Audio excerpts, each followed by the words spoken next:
ചക്ക പറിക്കുന്നതിനിടെ കിണറ്റിൽ വീണ് യുവാവ് മരണപ്പെട്ടു. കുറ്റിപ്പുറം പകരനെല്ലൂരിലാണ് ചക്ക പറിക്കുന്നതിനിടെ കിണറ്റിൽ വീണ യുവാവ് മരണപ്പെട്ടത്. പകരനെല്ലൂർ വലിയാക്കത്തൊടി അബ്ദുല്ലക്കോയ എന്ന ബാപ്പു തങ്ങളാണ് ചികിത്സയിൽ കഴിയവെ നിര്യാതനായത്. 45 വയസ്സായിരുന്നു. ശനിയാഴ്ച ഉച്ചയ്ക്ക് ചക്ക പറിക്കുന്നതിനിടെയാണ് അപകടം സംഭവിച്ചത്. KMCT കോളേജിലെ ഡ്രൈവറായിരുന്നു ബാപ്പു തങ്ങൾ.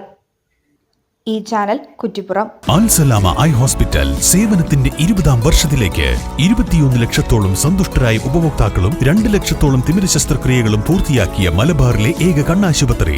ലോകോത്തര നിലവാരമുള്ള ചികിത്സാ സംവിധാനങ്ങൾ, തിമിര ശസ്ത്രക്രിയ, ഗ്ലൂക്കോമ, റെറ്റിന വിഭാഗം, കോർണിയ, ലേസർ ചികിത്സാ വിഭാഗം, contact lens clinic, optical, pharmacy, lab തുടങ്ങി നൂതന സാങ്കേതിക വിദ്യ ഒരുക്കിയുള്ള എല്ലാ നേത്രരോഗ ചികിത്സാ സൗകര്യങ്ങളും വിദഗ്ധരായ ഡോക്ടർമാരുടെ മേൽനോട്ടത്തിൽ. Al Salama eye hospital, hospital road, Perinthalmanna.